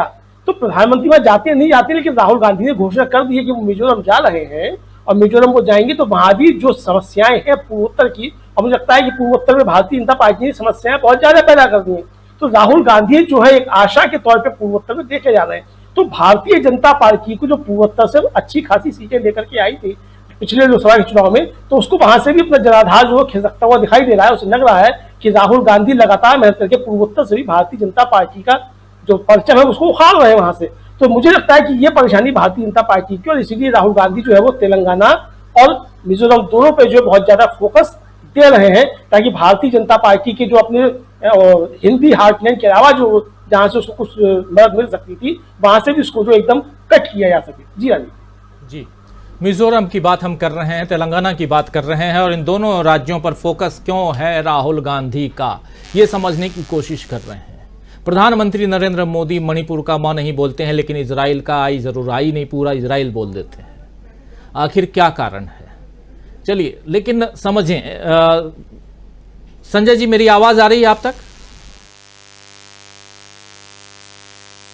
ऑडियो में कोई दिक्कत है, आवाज़ आपकी नहीं आ रही है, ज़रा इधर से कॉल जा रहा है, ज़रा प्लीज़ आप उठाइए। लेकिन आना चाहता हूँ प्रोफेसर अखिल स्वामी जी आप तक, आपसे समझूं मिजोरम और तेलंगाना इन दोनों पर केंद्रित कुछ बातें समझना चाहता हूं आप लोगों के ज़रिए। राहुल गांधी 4 दिन तक तेलंगाना में रहने वाले हैं, 2 दिन मिजोरम में रहने वाले हैं, वो भी अभी कमिंग वीक में। बहुत ज़्यादा दूरी की बात नहीं है कि हाँ ठीक है आज से 10 दिन बाद जाएंगे, अभी की बात है जो पहले रख चुका हूं। उस हिसाब से भी समझना चाहता हूं आप लोगों से कि क्या कारण है कि मिजोरम बहुत ज़्यादा फोकस में अब राहुल गांधी के है। अभी 3-4 दिन पहले जब राहुल गांधी ने प्रेस कॉन्फ्रेंस की थी तो उसमें भी उन्होंने कहा था कि मैं मिजोरम जा रहा हूं, और अब वो जा रहे हैं, 1 नहीं 2-2 दिन जा रहे हैं, और कहा जा रहा है कि वहां के युवाओं में राहुल गांधी को लेकर काफ़ी क्रेज है। दूसरी चीज़, यहाँ पर एक बात और रख करके आपके पास आना चाहता हूँ, कुकी समुदाय के लोग मिजोरम में ज़्यादा हैं, और कुकी और मैतेई के बीच में जो कॉन्फ्लिक्ट है मणिपुर में, उसका असर भी कहा जा रहा है कि मिजोरम में है। इन सबको अगर देखा जाए तो कहां आप पाते हैं कांग्रेस पार्टी को, मिजोरम तेलंगाना दोनों? देखिए राजीव जी, एक चीज समझना बहुत आवश्यक है, और ये मैसेज मेरे ख्याल से हिंदुस्तान की जनता को मिल गया है। अगर आप नागा की तरह वोट करेंगे, अगर आप सिख की तरह वोट करेंगे, हिंदू की तरह वोट करेंगे, मुसलमान की तरह वोट करेंगे, मैती की तरह वोट करेंगे, कुकी की तरह वोट करेंगे, तो हिंदुस्तान कमजोर होगा। हमें एक हिंदुस्तानी के रूप में, इंडियंस के रूप में 142 करोड़ लोगों को भारत के जो हित में है उसकी तरह वोट करना होगा। तो अगर राहुल गांधी मिजोरम जा रहे हैं और मणिपुर गए, ये वही बताने जा रहे हैं। लेकिन सोचिए, राजनीतिक रूप से राजीव जी सोचिए, वो वहां जाके कुकी लोगों से मिले, जबकि कुकी वहां पे अल्पसंख्यक है। वो मैसेज ये देना चाह रहे थे वहां पे वो जाते। अदरवाइज तो जैसे बीजेपी की रणनीति है, वीरेंद्र सिंह को वहां पे समर्थन कर रहे हैं, उनको नहीं हटा रहे हैं, कि क्योंकि वहां पे मैती मेजोरिटी में हैं, तो मैसेज ये देना है हमको, तो हमारे लिए तो चुनाव महत्वपूर्ण है। राहुल गांधी ये मैसेज दे रहे हैं जब वो मणिपुर गए, कुकी लोगों से मिले, क्योंकि उस समय वो सताए हुए थे, उनको पीड़ित थे वो। और इसी तरह से चाहे मिजो हो, चाहे नागा हो, चाहे मैती हो, चाहे कुकी हो, चाहे कोई धर्म और जाति के लोग हों, उनको हिंदुस्तान में जो लोग बिलीव करते हैं वो एकजुटता में बिलीव करते हैं। ये राहुल गांधी का मैसेज है। और देखिए एक और चीज आप समझिए, तेलंगाना की लड़ाई जो है ये कांग्रेस और बीआरएस की लड़ाई नहीं है। ये लड़ाई बेसिकली बीजेपी के जो वहां पे मुखौटे हैं, ओवैसी साहब, उनसे लड़ाई है, जो कि एक तरह से इंडिया अलायंस को कमजोर करने के लिए, बीजेपी को मदद करने के लिए, जिस तरह आज बीआरएस के साथ लगे हुए हैं। और मोदी जी ने खुद स्पष्ट कर दिया कि बीआरएस मेरे पास आए थे, इसका मतलब ओवैसी साहब तो मेरे पास आते रहते हैं, बीआरएस भी जो उनकी सहयोगी पार्टी है मेरे पास आई। और एक चीज राजीव जी मैं और बताना चाहता हूं, जो राहुल गांधी की रणनीति आजकल ओबीसी के इर्द गिर्द घूम रही है, आपके प्रबुद्ध श्रोताओं को, काफी लोगों को पता होगा और काफियों को नहीं पता होगा। व्हाट्सएप पे एक और बहुत बड़ा सूचना तंत्र चल रहा है। लोगों को यह बताया जा रहा है कि सैम पिट्रोडा क्रिश्चियन है। आपको जान के आश्चर्य होगा और आपके श्रोताओं को जान के आश्चर्य होगा, सैम पिट्रोडा एक कारपेंटर के बेटे हैं। ये विश्वकर्मा समाज के व्यक्ति हैं, ये ओबीसी समाज के व्यक्ति हैं। और सैम पिट्रोडा ने खुद कहा, और आप जानते हैं जो देश के अंदर तकनीकी क्रांति हुई थी, जो तकनीकी क्रांति हुई थी जिससे भारत विश्व के अगले देशों की अग्रणी सूची में जाके खड़ा हो गया था, उसका पूरा का पूरा दारोमदार राजीव गांधी के जमाने में सैम पिट्रोडा ने चलाया था, जो एक कारपेंटर के बेटे हैं। तो जो एक समाज के अंदर ये भावना पैदा की जाती है कि ओबीसी समाज, दलित समाज, ये समाज जो है इनके अंदर गुण नहीं है, क्वालिटी नहीं है, योग्यता देखी नहीं होती है। तो अगर योग्यता देखनी है तो सैम पिट्रोडा जो एक कारपेंटर के और विश्वकर्मा समाज से आते हैं, उनकी जाति देखिए, उनका वो देखिए, और तब देखिए कि ओबीसी समाज, जो राहुल गांधी आकर बार बार कह रहे हैं, हर सभा में कह रहे हैं, अगर 63% ओबीसी हैं और दलित समाज करीब 20% है, तो बाबा साहब भीमराव अंबेडकर और सैम पिट्रोडा लोग जैसे ये आदर्श स्थिति में हैं कि ओबीसी और दलित समाज जो है ये किसी से हीन नहीं है। ये केवल इनको बढ़ोतरी देने की आवश्यकता है जो राहुल गांधी आज देने की बात कर रहे हैं। इसलिए जो 10% के समाज ने समाज के अंदर भ्रांति पैदा कर दी है, हम ही योग्य हैं दूसरे योग्य नहीं है, ये भ्रांति भी सैम पिट्रोडा दूर कर रहे हैं, जो राजीव गांधी के भी दोस्त थे और राहुल गांधी का भी मार्गदर्शन कर रहे हैं और इस उम्र भी जी जान से देश को एकजुट करने में लगे हुए हैं। और हमारे देश को ऐसे ही लोगों की आवश्यकता है, ऐसे ही ओबीसी समाज के ऐसे बुद्धिमान लोगों की आवश्यकता है जो कि देश को आगे ले चले। अगर 10% लोग देश में केवल रूल करेंगे तो देश आगे नहीं बढ़ेगा। भीमराव अंबेडकर साहब को मानने वाले, जयप्रकाश और लोहिया को मानने वाले और महात्मा गांधी के लोगों को मानने वाले लोगों को हाथ मिलाना होगा और गोडसे जैसे समर्थकों को पीछे करना होगा, तभी देश आगे बढ़ेगा। बिल्कुल। सत्यनारायण गंगाराम पित्रोदा ओरिजिनल नाम है सैम पित्रोदा का। और सत्यनारायण गंगाराम पित्रोदा कौन हैं, किस समाज से हैं, उसके बारे में अभी बता रहे थे प्रोफेसर अखिल स्वामी जी। तो सैम पित्रोदा जो हैं वो इंजीनियर हैं और बहुत सारी रॉयल्टीज़ उनको मिलती हैं। और ख़ासकर राजीव गांधी के ज़माने में जब वो हिंदुस्तान में एक अलग क्रांति, और वो भी दूर संचार से लेकर कंप्यूटर की क्रांति और तमाम चीज़ें यहाँ किस प्रकार कैसे चेंजेज आए हिंदुस्तान में, आप सबने देखा है। जो 90s के दौर के जब वो पल बढ़ के आगे बढ़ रहे थे, उस दौर को आप याद कीजिए। 84 के बाद से 90 तक में जो कुछ हुआ हिंदुस्तान में, और क्योंकि राजीव गांधी का जो दौर था 89 तक का, उसमें और सैम पित्रोदा साहब का बहुत बड़ा रोल है। लेकिन बात यहाँ सैम पित्रोदा की नहीं हो रही है, बात यहाँ राहुल गांधी की हो रही है। और राहुल गांधी की बात इसलिए हम कर रहे हैं क्योंकि राहुल गांधी की एक अलग स्ट्रेटेजी चल रही है। उस स्ट्रेटेजी को समझने की हम कोशिश कर रहे हैं कि क्या राहुल गांधी को लेकर कि उनको पॉलिटिक्स समझ में नहीं आती, ये बात तक फैलाई गई थी। वो राहुल गांधी अभी कैसे अपनी प्लानिंग के साथ बीजेपी को चुनाव से पहले ही चारों खाने चित कर दिए हैं, ये यहाँ समझने की कोशिश कर रहे हैं। इस कार्यक्रम के जरिए हम उस चीज़ से पर्दा हटाने की कोशिश कर रहे हैं कि राहुल गांधी आखिर इन 5 राज्यों को कितनी गंभीरता से ले रहे हैं, इसको जरा समझने की कोशिश करें। संजय कुमार सिंह साहब, एक बार फिर से आना चाहता हूं। आवाज आ रही है मेरी आप तक संजय जी? हाँ, अब ठीक है जी मेरी आ रही है प्लीज आप तक। बहुत सारी बातें आप सुन रहे थे, सीधा सवाल वही कि, और जो अभी कह भी रहा था कि पर्दा हटाने की कोशिश करें कि राहुल गांधी इन 5 राज्यों को क्यों बहुत गंभीरता से ले रहे हैं।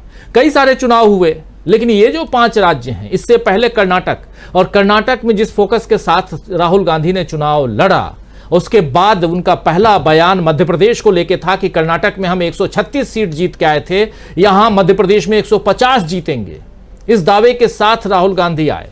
और अब देखिए धीरे धीरे उन्होंने अपनी जीत में तेलंगाना को जोड़ा था और अब उस जीत में वो मिजोरम को भी जोड़ रहे हैं। यानी 5 राज्य 5-0 से परास्त करने की फिराक में है राहुल गांधी। इसीलिए हम यहां लिख रहे हैं कि राहुल ने कसी कमर और बीजेपी की बढ़ी टेंशन।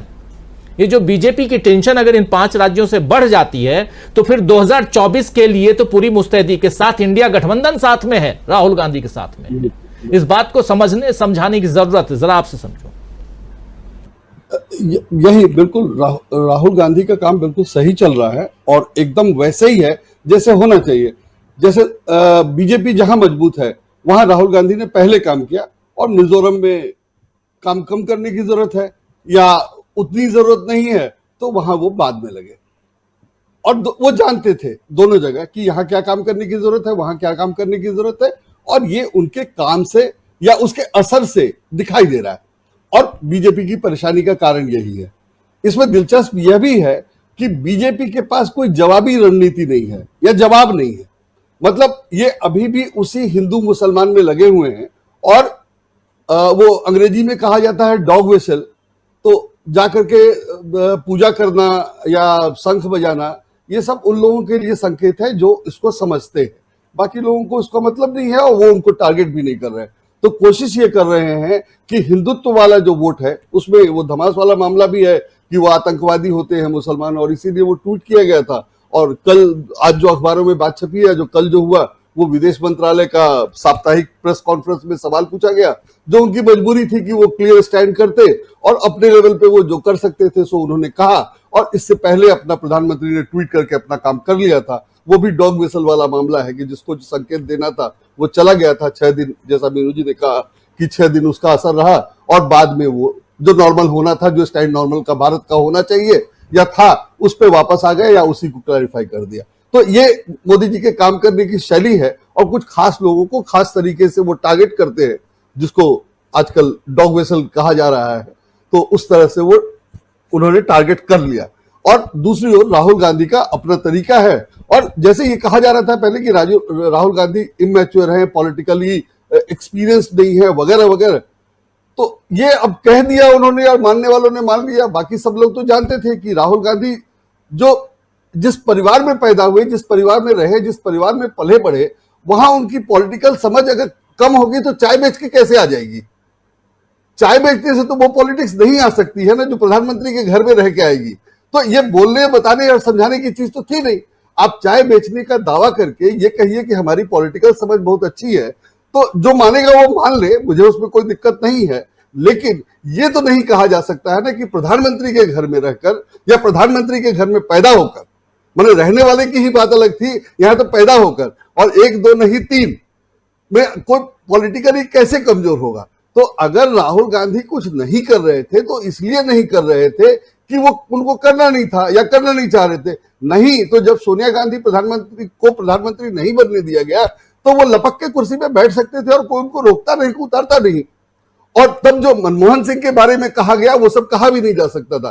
तो राहुल गांधी ने बाकायदा ये सब होने दिया और नरेंद्र मोदी को अपने हिसाब से काम करने दिया, जिसको मैं समझता हूं कि उन्होंने पूरे संघ परिवार की कार्यप्रणाली, राजनीतिक दक्षता और कार्यशैली सबकी पोल खोल दी।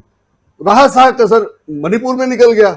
और मणिपुर में अगर एडिटर्स गिल्ड की रिपोर्ट आप पढ़ ले तो पूरा क्लियर है कि संघ परिवार कैसे काम करता है, क्या उसकी रणनीति है, क्या बचाव है, वो सब उसमें लिखा हुआ है। और बाद में उस पर एफआईआर करके उसको भी पूरा कर दिया गया। तो इस तरह से संघ परिवार जो काम करता है उसमें कुछ है नहीं, किसी का भला नहीं होना है और सिर्फ अपना भला होना है। कहना ये कि ना खाऊंगा ना खाने दूंगा।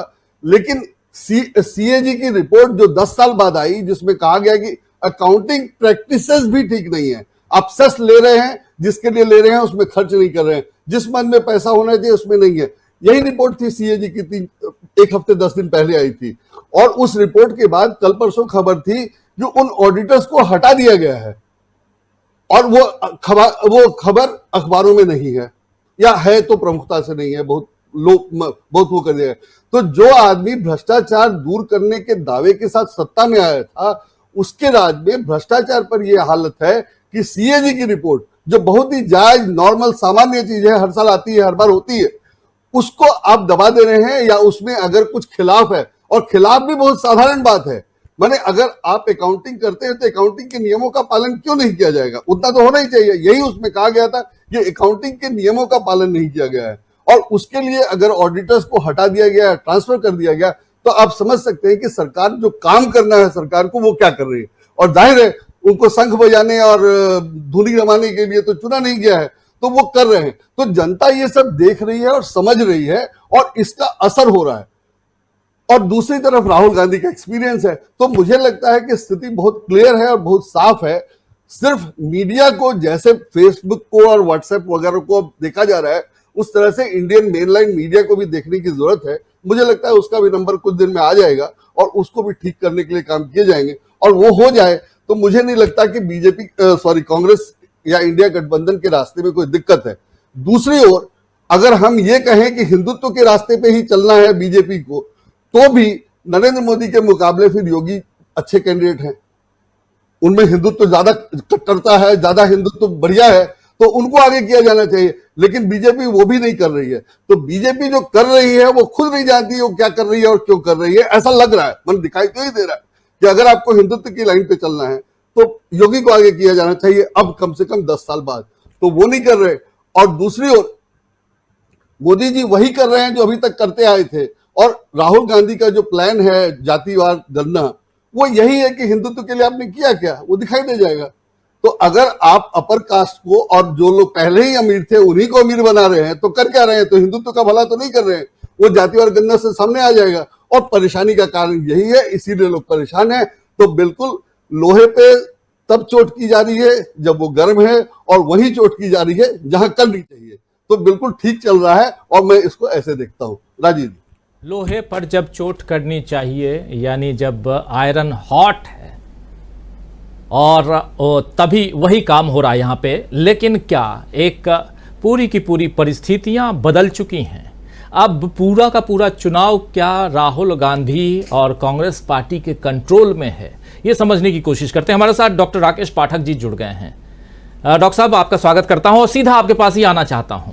राहुल गांधी, अभी चर्चा हम कर रहे हैं और लिख भी रहे हैं, राहुल ने कसी कमर, बीजेपी की बढ़ी टेंशन। 3 राज्यों की बात करते करते चौथे राज्य में पहुंच जाते हैं, तेलंगाना, और उसके बाद अब तेलंगाना से इतर और थोड़ा दूर नॉर्थ ईस्ट पहुंचते हैं, और वहां मिजोरम पहुंच रहे हैं 2 दिन तक। युवाओं में बड़ी, कहा जा रहा है कि राहुल को लेकर के बड़ी चाहत है। और राकेश पाठक जी शायद डिस्कनेक्ट हो गए हैं, अभी जुड़ जाएंगे, तो उनके पास जैसे आते हैं तो उनके पास आता हूं। लेकिन इधर स्टूडियो में हमारे साथ जुड़े हुए हैं शकील अख्तर जी। जरा राहुल गांधी बहुत नजदीक से आप देख रहे हैं, जरा बताइए कौन सी स्ट्रेटेजी, क्या सचमुच अब ये कमर कस ली गई है कि 5-0 से ही हरा के दम लेना है? ये शब्द तो खुद राहुल के थे जो उन्होंने प्रेस कॉन्फ्रेंस में कहे, और वो प्रेस कॉन्फ्रेंस थी शायद 9 तारीख की थी, 9 अक्टूबर को। आज 13 है। 4 दिन पहले AICC में राहुल ने कहा कि हम 5 राज्यों में चुनाव जीत रहे हैं। इतनी बड़ी बात राहुल कभी कहते नहीं हैं, और उसका कारण है, इसका कारण ये है कि राहुल ने अपने दोनों तरफ बैठे हुए मुख्यमंत्रियों को दिखाकर कहा। सबसे खास बात तो ये थी कि राहुल अपने साथ मुख्यमंत्री लेकर आए, कभी लेके नहीं आते हैं। उन्होंने चारों मुख्यमंत्री को बिठाया, 2 इस तरफ 2 इस तरफ, और फिर कहा कि देखिए ये 4 मुख्यमंत्री हैं कांग्रेस के और उनमें से 3 ओबीसी हैं, साथ ही का बीजेपी के 10 हैं और उसमें से 1 ओबीसी है, और वो भी जाने वाले।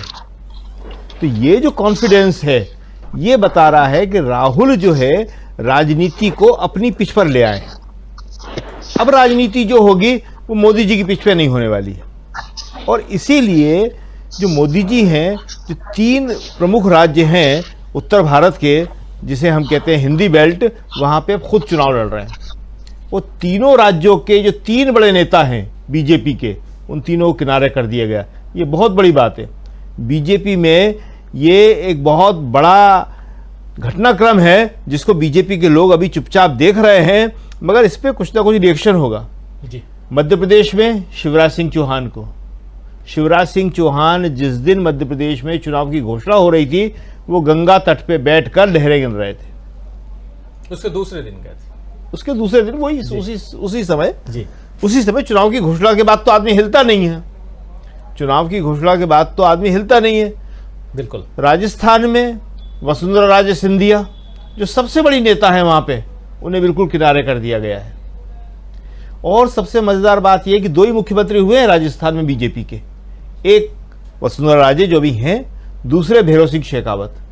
तो भैरव सिंह शेखावत जी की एक ही लड़की थी, एक ही संतान है मतलब उनकी जी, रतन कंवर जी। तो रतन कंवर जी के जो पति हैं राजवी जी, नरपत सिंह राजवी, वो अभी विधायक हैं, मौजूदा विधायक हैं विद्याधर नगर से, और उन्हें टिकट नहीं दिया, उनके बदले दिया कुमारी को टिकट दे दिया। तो आप देखिए कि मोदी जी तीनों राज्यों में, वहां छत्तीसगढ़ में रमन सिंह को कोई नहीं पूछ रहा है, तो तीनों राज्यों के अंदर जो है वो खुद चुनाव लड़ रहे हैं। तो ये इसलिए बड़ा इंटरेस्टिंग हो गया। राहुल इस बात को समझ रहे हैं, लेकिन राहुल अपने राज्य के नेताओं को भी आगे बढ़ा रहे हैं, और जहां जरूरत हो रही है वहां वो भी जा रहे हैं, प्रियंका गांधी भी जा रही हैं, और अध्यक्ष जो है खड़गे जी वो भी जा रहे हैं। तो इस चुनाव में जो सबसे इंटरेस्टिंग बात है, जो देखने की बात है, कि क्या कांग्रेस 2018 का इतिहास दोहरा पाएगी। 2018 में राहुल गांधी खुद अध्यक्ष थे कांग्रेस के, और उन्होंने तीनों राज्यों में जीत हासिल की थी, मध्य प्रदेश, छत्तीसगढ़, राजस्थान। और जिस मध्य प्रदेश में विश्वासघात की वजह से सरकार चली गई, वहां पे आज विश्वासघात करने वाले ज्योतिरादित्य सिंधिया की हालत सबसे ज्यादा खराब है। ग्वालियर चंबल संभाग में 34 सीटें हैं और उसमें से कहा जा रहा है कि 2 या 3 भी अगर बीजेपी जीत जाए तो बहुत बड़ी बात होगी। और वो 2 या 3 जो जीतेगी भी वो शायद सिंधिया के आदमी नहीं होंगे, वो बीजेपी के पुराने लोग होंगे। सिंधिया के 4 लोगों को अभी टिकट नहीं दिया है वहां से और दूसरे लोगों को दे दिया है जो सिंधिया के साथ बगावत करके गए थे। खुद सिंधिया को यह कहना पड़ रहा है कि मैंने कब कहा कि मैं चुनाव लड़ने को तैयार नहीं हूं। इसका मतलब कि वो चुनाव लड़ने को तैयार हैं लेकिन उन्हें टिकट नहीं दिया जा रहा है। स्थिति जो है इन 3 राज्यों में तो बहुत गंभीर है ही, इसके साथ जो आप कह रहे थे तेलंगाना में, वहां और ज्यादा गंभीर है। वहां और ज्यादा गंभीर इसलिए है कि इन 3 राज्यों में तो 18 में जीती थी कांग्रेस, लेकिन तेलंगाना में उसका जीतना बहुत महत्वपूर्ण होगा क्योंकि इसके जरिए वो वापस दक्षिण में अपनी जगह बनाएगी। दक्षिण का नाम अभी प्रधानमंत्री ने इसीलिए लिया जातिगत जनगणना के संदर्भ में। तो क्या दक्षिण की आबादी कम है तो क्या उसे कुछ नहीं मिलेगा? ये प्रधानमंत्री के शब्द थे। तो दक्षिण में इसके कहने से तो उन्हें वोट नहीं मिलेंगे, लेकिन राहुल की ये कोशिश जो है वापस जो है उनको तेलंगाना में जिंदा कर देगी, क्योंकि ये तेलंगाना राहुल ने या सोनिया गांधी ने या कांग्रेस ने ही बनाया था। और एक बात हम इस पे कहेंगे आपको, मिजोरम पे जो चर्चा हो रही है, देखिए ये जो मिजोरम है ये बिल्कुल मणिपुर से लगा हुआ है। 95 किलोमीटर लंबी सीमा है, साथ साथ लगी हुई है ये। और अभी वहां पे करीब 8 से लेके 10,000 शरणार्थी मणिपुर का वहां रह रहा है मिजोरम में। इसीलिए मिजोरम बहुत इंपॉर्टेंट है। राहुल मणिपुर होके आए मतलब मिजोरम होके आए थे, और राहुल अभी फिर मिजोरम जाएंगे मतलब मणिपुर गए थे। वो एक ही चीज है। तो इस उत्तर पूर्व से राहुल का ये मैसेज जो है केवल वहीं तक नहीं रुकेगा, ये पूरे उत्तर पूर्व में जाने वाला है और उसके साथ पूरे देश में आने वाला है कि उत्तर पूर्व के लोगों, तुम्हारे साथ कांग्रेस खड़ी हुई है, राहुल खड़े हुए हैं। खड़ा होना किसको चाहिए था? जिनकी वहां सरकार है, जिनकी सरकार है देश में, वहां जी बिल्कुल दोनों जगह डबल इंजन कहते हैं। लेकिन मणिपुर की हालत इतनी गंभीर हो चुकी है कि आज वहां पे कोई बात करने को तैयार नहीं है, और इसी तरह मिजोरम की हालत है। तो ये जो राहुल का मैसेज है, जो आप कह रहे हैं कि राहुल ने कसी कमर, तो बहुत सही कहा है कि राहुल ने पहली बार बाकायदा कमर कस ली है और अब वो दम लेने को तैयार नहीं है। वो लगातार अगर दिल्ली में हैं तो नेताओं से मिल रहे हैं, काम कर रहे हैं, और नहीं है तो किसी राज्य में चुनावी प्रचार कर रहे हैं। जी जी बिल्कुल किसी राज्य में चुनावी प्रचार कर रहे हैं। हमारे साथ जुड़े हुए हैं चुनावी राज्य मध्य प्रदेश से डॉक्टर राकेश पाठक जी। डॉक्टर साहब, आपसे समझना चाहता हूं कि मध्य प्रदेश, छत्तीसगढ़ और राजस्थान तीनों की बात तो करते करते अब राहुल गांधी तेलंगाना और मिजोरम की बात, और वहां भी जीतने की बात कर रहे हैं। राहुल गांधी के कदम जहां जहां पड़ रहे हैं वहां से जीत निकल के आ रही है। उदाहरण, पहला एग्जाम्पल कर्नाटक, दूसरा एग्जाम्पल अभी लद्दाख का चुनाव। और देखिए अब चूंकि आप जिस जगह पहुंच गए हैं वहां से भी राहुल गांधी की पदयात्रा निकली थी। शायद अगर मैं सही हूं तो आप इस वक्त इंदौर में हैं, और इंदौर से भी पदयात्रा निकली थी। तो उस हिसाब से भी समझना चाहता हूं कि जहां जहां पांव पड़े संतन के, वहां क्या कुछ उद्धार होने जा रहा है। जी राजीव जी, मैं लगातार आप लोगों की पूरी परिचर्चा सुनते हुए चला आ रहा था, और अब मेरे उत्तर देने की बारी है। तो मैं क्रमशः बिंदुवार सभी मुद्दों पर आता हूं। सबसे पहले शकील साहब, मैं आपने जो ज्योतिरादित्य सिंधिया का जिक्र किया उसे मैं थोड़ा दूसरे तरीके से देख रहा हूं। वो आपने कहा कि उन्हें टिकट नहीं मिल रहा है, लेकिन मैं ऐसे देख रहा हूं इस घटनाक्रम को कि कल वे भोपाल में थे, बीजेपी की एक बैठक में थे। उसके बाद आज भोपाल के बड़े अखबारों में पहले पेज पर खबर छपी है कि सिंधिया ने विधानसभा चुनाव लड़ने से अपनी असहमति दर्ज कराई। उसके बाद उनके दिल्ली स्थित कार्यालय को खंडन करना पड़ा और यह कहना पड़ा कि हमने नहीं मना किया चुनाव लड़ने से। इसके पीछे असली बात जो मैं देख रहा हूं, तस्वीर का दूसरा पहलू, वो ये है कि उन्हें टिकट मिल रहा है और वे चुनाव नहीं लड़ना चाहते। वे 2019 की हार से इस कदर भयभीत हैं कि वे अब विधानसभा चुनाव में वो जोखिम नहीं लेना चाहते कि जिस संसदीय सीट पर गुना शिवपुरी में सिंधिया परिवार का कोई व्यक्ति चुनाव नहीं हारा, वहां से वे 1.25 लाख वोटों से चुनाव हार गए लोकसभा का, और अगर उन्हें विधानसभा चुनाव लड़ने वहां दिया जाए या ग्वालियर में किसी सीट से, तो ये बहुत रिस्की गेम होगा उनके लिए। क्योंकि हम सब जानते हैं सिंधिया राज घराने में 3 ही लोग चुनाव हारे हैं, वसुंधरा राजे दतिया भिंड संसदीय सीट से, राजमाता जी रायबरेली से, और ज्योतिरादित्य सिंधिया गुना शिवपुरी से। बने रहिए, परिचर्चा अभी जारी है। वीडियो को लाइक और शेयर कर दीजिए और चैनल को सब्सक्राइब कर लीजिए। आइए आगे सुनते हैं इस परिचर्चा। तो मेरा सबमिशन यह है, पार्टी उन्हें चुनाव लड़वाना चाहती है, इस बात से वे भयभीत है। आला कमान का कोई दबाव होगा, इसलिए उन्हें यह कहना पड़ा कि मैंने नहीं मना किया चुनाव लड़ने से, मैं तो तैयार हूं। अब राहुल गांधी और वर्तमान परिदृश्य पर राजीव जी आते हैं। नंबर 1, राहुल गांधी अपनी कांग्रेस को गठित कर रहे हैं, उसका पुनर्गठन कर रहे हैं।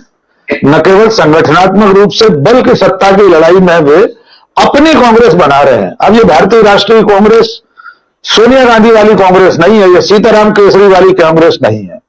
अब ये राहुल गांधी की कांग्रेस है, उसका राष्ट्रीय अध्यक्ष मल्लिकार्जुन खड़गे है। राहुल गांधी की जो नियत है, उनका जो लक्ष्य है, वो कांग्रेस के उस अखिल भारतीय स्वरूप को पुनर्स्थापित करने का है जिसमें कश्मीर से कन्याकुमारी तक कांग्रेस की मौजूदगी हुआ करती थी, जिसमें कि उत्तर पूर्व के राज्यों में भी कांग्रेस होती थी। धीरे धीरे वहां से साफ हो गई। जहां थोड़ा बहुत जीते भी, वहां दल बदल करा के ऑपरेशन लोटस के जरिए भारतीय जनता पार्टी ने छोटी पार्टियों को, क्षेत्रीय पार्टियों को अपनी तरफ मिलाकर सरकारें बना ली या खुद उसमें शामिल हो गए। जैसे अभी कुछ महीने पहले चुनाव में माननीय मोदी जी और अमित शाह जी ने कहा था कि देश की सबसे भ्रष्ट पार्टी, सबसे भ्रष्ट मुख्यमंत्री है, और चुनाव परिणाम निकलने के 5 बजे उन्होंने ट्वीट कर दिया और उस मुख्यमंत्री, देश के सबसे भ्रष्टतम मुख्यमंत्री के शपथ समारोह में वे स्वयं शामिल हुए। कुल मिलाकर राहुल गांधी की लड़ाई मिजोरम से तेलंगाना तक और हिंदी राज्यों में अपनी पार्टी की जीत के साथ साथ, यहां अगर जीत नहीं भी हो सकती तो मौजूदगी जताने की है। संजय जी ने अभी कहा था कि लोग मान लेते थे, मैं उनकी बात से सहमत हूं कि राहुल गांधी में राजनीतिक समझ नहीं थी या वे होल टाइम पॉलिटिशियन नहीं थे। वे सारे धब्बे, वे सारे दाग राहुल गांधी ने अपनी भारत जोड़ो यात्रा के जरिए धो दिए। वे तब भी नरेंद्र दामोदर दास मोदी से 1000 गुना काबिल थे। जब 10,000 करोड़ रुपए खर्च करके उन्हें पप्पू साबित किया जा रहा था, वे आज भी नरेंद्र दामोदर दास मोदी से 10,000 गुना ज्यादा काबिल हैं। वे पढ़े लिखे हैं, वे दूरदृष्टा हैं। मैं पत्रकार और भारत के आम नागरिक के नाते सोचता हूं कि जो व्यक्ति अपने समय और समाज की नब्ज पर हाथ रखकर समय से पहले भविष्य में होने वाली घटनाओं के लिए आगाह कर देता है, वो कम से कम उस प्रधानमंत्री से तो बेहद योग्य है जिसे विदेश नीति का क नहीं मालूम, जिसे ये नहीं मालूम कि 1977 में जब जनता पार्टी की सरकार बनी थी और अटल बिहारी वाजपेयी से पूछा गया था, ये विदेश मंत्री थे, हमारे आपके जैसे किसी पत्रकार ने पूछा होगा कि अब आपकी पार्टी की विदेश नीति क्या होगी, तो अटल जी ने कहा था विदेश नीति बच्चों का खेल नहीं होती। हमारी विदेश नीति वही होगी जो पंडित नेहरू की थी, हमारी विदेश नीति वही होगी जो लाल बहादुर शास्त्री की थी या इंदिरा गांधी की थी। पर नरेंद्र मोदी नहीं जानते विदेश नीति का हुआ क्या होता है, इसलिए वे फौरन से पेशतर इस्लामोफोबिया के बुखार में डूबे हुए देश को एक ट्वीट परोस देते हैं। और प्रशांत जी ने भी लिखा था, आज मैंने उसमें से कुछ उठाकर फेसबुक ट्विटर पर लिखा है कि भारत के इतिहास में पहली बार हो रहा होगा कि प्रधानमंत्री के विचार से, प्रधानमंत्री के स्टैंड से असहमत होते हुए उनका ही विदेश मंत्रालय उसके खिलाफ बयान दे रहा है। चुनाव पर फिर लौटते हैं। मैं जिस राज्य में हूं, अभी मैं 200-250 किलोमीटर यात्रा करके आया हूं, जो तरुकाटा लोगों से बात करते आता हूं। जो चुनावी परिदृश्य, अगर हम उसे सैंपल मान लें मध्य प्रदेश को, छत्तीसगढ़ और राजस्थान भी सीमावर्ती राज्य है मध्य प्रदेश के, आबो हवा लगभग एक सी चलती है जो 2018 में भी चली थी। फिलहाल कांग्रेस प्रत्याशियों के नाम घोषित करने में पिछड़ गई है, लेकिन बाकी जो रणनीतिक तैयारी है कांग्रेस की, वो उस दिन से चल रही है, 20 मार्च 2020 से, जिस दिन कमलनाथ को इस्तीफा देना पड़ा था। उस दिन से लेकर कमलनाथ ने डेरा डाल रखा है मध्य प्रदेश में। हम जैसे पत्रकारों ने उस दिन उनसे पूछा था इस्तीफे वाले दिन कि आप दिल्ली चले जाएंगे, मध्य प्रदेश में रहेंगे कि नहीं रहेंगे। तब कमलनाथ ने कहा था मैं मध्य प्रदेश नहीं छोड़ूंगा, और ये बात उन्होंने अपने पार्टी के आला कमान को भी बता दी थी, और सचमुच कमलनाथ ने 3 साल मध्य प्रदेश नहीं छोड़ा। इसका नतीजा यह है कि मध्य प्रदेश में भारतीय जनता पार्टी को ऐसी चुनौतियों का सामना करना पड़ रहा है कि अपने साथ साथ सांसद लड़ा रही है, जिसमें 3 केंद्रीय मंत्री हैं। अब उनके सबसे चमकते दमकते चेहरे ज्योतिरादित्य सिंधिया को भी विधानसभा चुनाव लड़ना पड़ सकता है। आप कल्पना करके देखिए कि ग्वालियर दक्षिण में प्रवीण पाठक जो पहली बार के विधायक है, सतीश टिकरवार ग्वालियर पूर्व में जो पहली बार के विधायक है, ज्योतिरादित्य सिंधिया उनके खिलाफ विधानसभा चुनाव लड़ने जाएंगे तो कैसा परिदृश्य बनेगा कि दिए और तूफान की, राजा और रंग की लड़ाई होगी। ये बहुत खतरनाक खाई में धकेलने की कोशिश पार्टी के लोग कर रहे हैं उन्हें। मैं अगर उनके शुभचिंतक के रूप में अगर सोचूं तो मेरी राय तो ये होगी ज्योतिरादित्य सिंधिया को विधानसभा चुनाव नहीं लड़ना चाहिए। कुल मिलाकर राहुल गांधी और कांग्रेस इस वक्त एक आलोड़न की प्रक्रिया में से गुजर रहे हैं, और उसके लिए सबसे बड़ा ब्रह्मास्त्र जिसकी बात आपने शुरुआत में कही थी, आप सब प्रबुद्ध जनों ने उस पर बात की है, ओबीसी।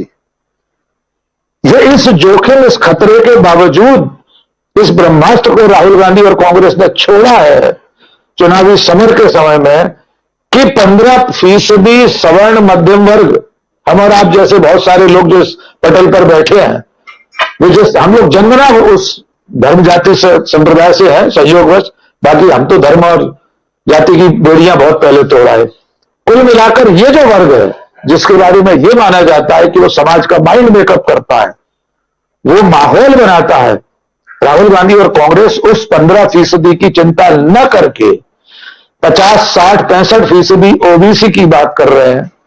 समाज, शासन और प्रकृति द्वारा प्रदत्त संसाधनों में से उसके वाजिब हक की बात कर रहे हैं। ये बड़े जोखिम वाला काम है, और निश्चित तौर पर 2023 का नवंबर और अप्रैल मई की गर्मियां भारतीय जनता पार्टी और नरेंद्र मोदी के माथे पर पसीना लाने के लिए पर्याप्त है, क्योंकि ओबीसी कार्ड का कोई तोड़ अभी बीजेपी को नहीं सूझ रहा है। जी राजीव जी, बहुत बड़ी बात यहां, और इस पर चर्चा हम लगातार कर रहे हैं। ओबीसी के मामले में कैसे राहुल गांधी ने फंसा दिया है बीजेपी को। अभी तक ओबीसी के नाम पर खुद को ओबीसी का कैंडिडेट बताकर मोदी जी बिहार भी घूमते रहे, उत्तर प्रदेश भी घूमते रहे, लेकिन अब उसी ओबीसी के चक्कर में फंसे हुए मोदी जी क्या कुछ कहने वाले हैं, क्योंकि यहां पूछा जाएगा कि आपने जाति आधारित जनगणना को रुकवाने की कोशिश क्यों की थी, और आज भी 2011 में जो जनगणना के बाद जिसको कम से कम देश के सामने लाना चाहिए था, उसको लाने की आपने जुगत क्यों नहीं, यहां पर कोशिश क्यों नहीं की। खैर, लेकिन मीनू जैन जी, मध्य प्रदेश की बात और तेलंगाना और मिजोरम की बात हम कर रहे हैं, तमाम राज्यों के चुनावी राज्यों की बात कर रहे हैं। जरा आपका नजरिया भी समझना चाहता हूं। तेलंगाना, मिजोरम, मध्य प्रदेश और सेफेस्ट सीट कहा जाता है राजस्थान में, जहां से राजकुमारी दिया कुमारी जो हैं उनको खड़ा किया गया है, सेफेस्ट बीजेपी के लिए। लेकिन उसके लिए भी आप एक सांसद को उतार रहे हैं, और ज्योतिरादित्य सिंधिया की बात कह ही रहे हैं अभी डॉक्टर राकेश पाठक जी। अगर उन जैसे लोगों को भी मैदान में उतार दिया जाए तो इसके क्या मायने हैं? क्या माना जाए कि बीजेपी ने पहले ही हथियार डाल दिए और बिल्कुल आखिर में जैसे होता है कि ब्रह्मास्त्र चला रहे हैं, लेकिन ब्रह्मास्त्र हमेशा कारगर साबित नहीं होता है। स्वामी जी अच्छी तरह से बताएंगे महाभारत और रामायण के संदर्भों में भी। जी राजीव जी, राजस्थान, आवाज आ रही है मेरी? हाँ जी, देखिए राजस्थान में आपने दिया कुमारी का जिक्र किया, तो मेरा इस बारे में आकलन ये है कि देखिए सांसद, आपने ये भी कहा कि भी सांसद हैं और उसके बाद उनको विधानसभा के लिए उतार दिया है। तो मेरा मानना ऐसा है कि देखिए राजस्थान जो है राजे रजवाड़ों की जगह है, जहां पे आज भी राजे रजवाड़ों का बड़ा इज्जत सम्मान की दृष्टि से देखा जाता है। वैसे तो ऑल ओवर इंडिया देखा जाता है, लेकिन वहां अभी काफी कुछ बाकी है उसका असर। तो क्योंकि ये एक राजघराने की जो कद्दावर नेता थी, संबंध रखने वाली वसुंधरा, उसको बाहर कर दिया गया है सीन से, जो राजनीतिक पटल से राजस्थान के। तो मेरे ख्याल से उसका सब्स्टिट्यूट या भरपाई के लिए दिया कुमारी को लाया गया है। और मुझे ऐसा लगता है कि एक तीर से कई निशाने साधे गए हैं कि एक तो वसुंधरा का सब्स्टिट्यूट, भाई राजघराने की जगह आपका राजघराना ला दिया, संतुष्ट हो ना आप तो। और दूसरा, जो और 5-6 दावेदार हैं वहां बीजेपी के मुख्यमंत्री पद के, तो सामने क्योंकि महिला खड़ी कर दी गई है और वो भी रजवाड़े की महिला खड़ी कर दी गई है, तो मेरे ख्याल से उन्होंने एक तीर से ये निशाना भी साधा है कि भाई वो सारे चुप होके बैठ जाएं कि भाई अब की बार ये मुख्यमंत्री बनेगी। मेरा मानना ऐसा है कि दिया कुमारी उनकी मुख्यमंत्री कैंडिडेट है बीजेपी की। ये तो मेरा राजस्थान की दिया कुमारी के बारे में था। दूसरा, तेलंगाना के बारे में आपको ध्यान होगा कि प्रधानमंत्री अभी हफ्ते 10 दिन पहले एक चुनावी रैली में बोल रहे थे कि भाई केसीआर एनडीए में शामिल होना चाहते थे, मैंने मना कर दिया। तो मोदी जी ने तो खुद ही कांग्रेस की झोली में डाल दिया तेलंगाना। देखिए, दक्षिण भारत वो इलाका है इस देश का जहां पे बीजेपी की दाल नहीं गलती है। लोग इन जनरल उनकी विचारधारा से मुतमईन नहीं है वहां के लोग। तो दक्षिण भारत के जो 2 राज्य थे, मैं ये कहूंगी कि गेटवे थे बीजेपी के लिए, कि अंदर घुसने का जो रास्ता होता है, गेट होता है, वो एक कर्नाटक था और दूसरा था तेलंगाना। तो कर्नाटक में तो वो हार चुके हैं राज्य को, और दूसरा बचा था तेलंगाना। तो वहां उनको उम्मीद थी और वहां मोदी जी ने अपना ही ब्रह्मास्त्र चल दिया वहां, जिसको आप कह रहे हैं। तो वो जो चला है वो उनको उल्टा पड़ गया है अभी। तो वो जो वहां की जनता है तेलंगाना की, उनको ये लगा कि जिस बीजेपी के खिलाफ हम खड़े हैं, तो ये जो वर्तमान मुख्यमंत्री है ये बीजेपी में के साथ जाना चाहता था। एनडीए में जाने का मतलब तो मोदी के साथ जाना है ना, बीजेपी के साथ जाना है। तो मेरे ख्याल से तो काफी बड़ा चंक वोट का खिसक गया है उनका बीजेपी का वहां से। और इसमें बीजेपी की स्थिति कितनी कमजोर है, आप इसका अंदाजा इस बात से लगा सकते हैं कि जुलाई के महीने में उन्होंने अपना प्रदेश अध्यक्ष बदला। वहां उनका बांदी संजय कुमार हुआ करते थे प्रदेश अध्यक्ष, और उनका बड़ा नाम था, बड़े उनके बारे में उनके कसीदे पढ़े जाते थे। इनके जो प्रोग्रेसिव लिबरल इनके जो राइट विंगर जो कुछ तथाकथित बुद्धिजीवी होते थे कि बांदी संजय कुमार ये कर रहे हैं, वो कर रहे हैं, फायर ब्रांड है और वो है। तो वो सफल होते नहीं दिखे। उन्होंने जी किशन रेड्डी जो वहां सेंटर में मिनिस्टर है, उनको अभी मुख्यमंत्री भाजपा का प्रदेश अध्यक्ष बनाया है। तो देखिए, चुनाव से 4 महीने पहले प्रदेश अध्यक्ष बदलना, तो ये समझ में आता है कि कंफ्यूजन की स्थिति है भाजपा की। तो मुझे ऐसा लगता है कि लड़ाई इस वक्त बीआरएस और तेलंगाना ये कांग्रेस के बीच में ही है। और कांग्रेस की तरफ जिस तरीके से बीआरएस छोड़ के लोग कांग्रेस में आ रहे हैं, वो इस बात का सीधा सूचक है कि कांग्रेस वहां अच्छे मतों से, अच्छे वोटों से, अच्छी सीटों से वहां सरकार बनाने जा रही है। तो 4 तो ये हो गए, और 5वां जो अभी सभी बता ही रहे हैं कि मिजोरम, वहां कुकी का है। वहां कुकी 60,000 कुकी है करीब इस टाइम, जो शरणार्थी के रूप में मिजोरम में बैठे हुए हैं।